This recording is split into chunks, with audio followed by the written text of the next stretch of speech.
Assalamualaikum warahmatullahi wabarakatuh. Perkenalkan, nama saya Syawal Fitria dengan NIM B1123215.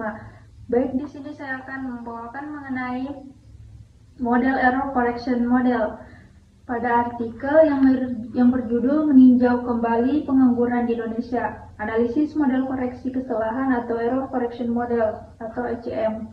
Baik, langsung saja. Ada yang pertama, tahapan olah data Devious. Yang pertama ada uji stasionaritas menggunakan augmented decoupler atau ADF untuk memastikan semua variabel stasioner difference. Yang kedua, uji kointegrasi menggunakan metode Engle-Granger untuk mengetahui hubungan jangka panjang antar variabel. Yang ketiga, model error correction model menyusun model jangka panjang dan jangka pendek. Yang keempat, uji asumsi klasik, di antaranya uji normalitas, uji multikolinialitas, uji heteroskedastisitas, biros pangan, dan uji autokorelasi LM-test. Baik, selanjutnya yang kedua ada tahapan uji. Tahapan uji pada artikel tersebut, yang dimana yang pertama ada uji stasionaritas, dilakukan menggunakan augmented decoupler atau ADF. Pada hasil artikel, pada level semua variabel non-stasioner, dan pada tabel first difference semua variabel stasioner. Nah, tujuannya ini untuk memastikan data memenuhi syarat utuh error correction model atau ECM. Yang kedua, uji kointegrasi menggunakan metode Engle-Granger, menguji residual dari regresi jangka panjang, hasilnya stasioner, menunjukkan adanya hubungan jangka panjang antar variabel-variabel.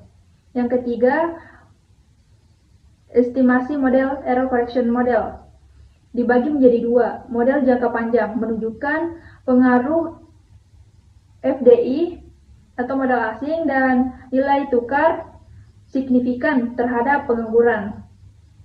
Yang kedua, model jangka pendek memuat nilai error correction term bernilai negatif dan signifikan, artinya model valid. Nilai ECT min 0,251 artinya keseimbangan jangka panjang dicapai kurang lebih 3,98 tahun. Yang keempat, uji asumsi klasik. Selanjutnya yang ketiga, interpretasi hasil artikel. Apakah uji asumsi klasik terpenuhi? Nah, kita lihat pada tabel 6, ada yang pertama uji normalitas menggunakan JB.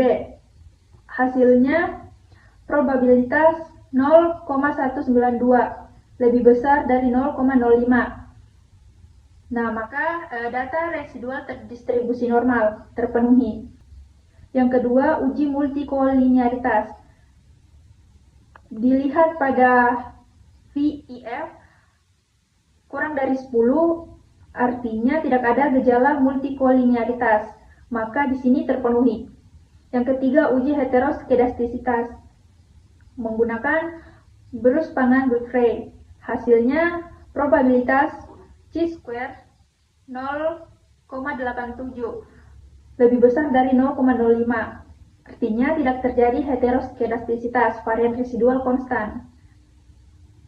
Maka di sini terpenuhi. Yang keempat ada uji autokorelasi menggunakan LM-test. Hasilnya 0,029 lebih kecil dari 0,05. Maka di sini terjadi autokorelasi antar residual. Artinya di sini uji autokorelasinya tidak terpenuhi. Jadi kesimpulannya, dari 4 uji asumsi klasik, 3 asumsi terpenuhi, yang dimana ada normalitas, multikoliniaritas, heteroskedastisitas. 1 asumsi tidak terpenuhi, yaitu autokorelasi. Pertanyaan selanjutnya, apakah uji stasioner lainnya terpenuhi? Jawabannya iya. Uji stasioner lainnya dalam artikel ECM tersebut dinyatakan telah terpenuhi. Nah, di mana di sini pada tabel 1 non stasioner pada tabel level. Yang kedua ada tabel uji pada first difference, semua variabel stasioner. P-value-nya itu kurang dari 0,05. Nah, di sini pada tabel first difference, semua variabel stasioner di first difference, syarat utama untuk menggunakan model error correction model terpenuhi. Selanjutnya ada uji residual untuk kointegrasi. Diuji stasionaritas residual hasil regresi jangka panjang pada ADF p-value 0,0032 kurang dari 0,05. Artinya residual stasioner, hubungan jangka panjang valid. Selanjutnya yang keempat, hasil uji hipotesis dan koefisien. Nah, pada hasil estimasi jangka panjang pada tabel 4, yang signifikan itu hanya FDI 0,0155, kurang dari 0,05, artinya signifikan. Dan juga variabel ER, probabilitasnya 0, signifikan. Jadi FDI dan ER atau nilai tukar signifikan dalam jangka panjang. Semakin tinggi FDI dan ER, maka pengangguran akan meningkat. Selanjutnya pada tabel estimasi jangka pendek. Yang signifikan hanya variabel FDI. Probabilitasnya di bawah 0,05. Uji simultan F statistik pada hasil estimasi jangka panjang, probabilitasnya 0,000, maka model jangka panjang signifikan secara simultan. Uji simultan F statistik pada jangka pendek, probabilitasnya signifikan. R-square-nya 0,438. 43,8% variasinya dijelaskan oleh variabel bebas.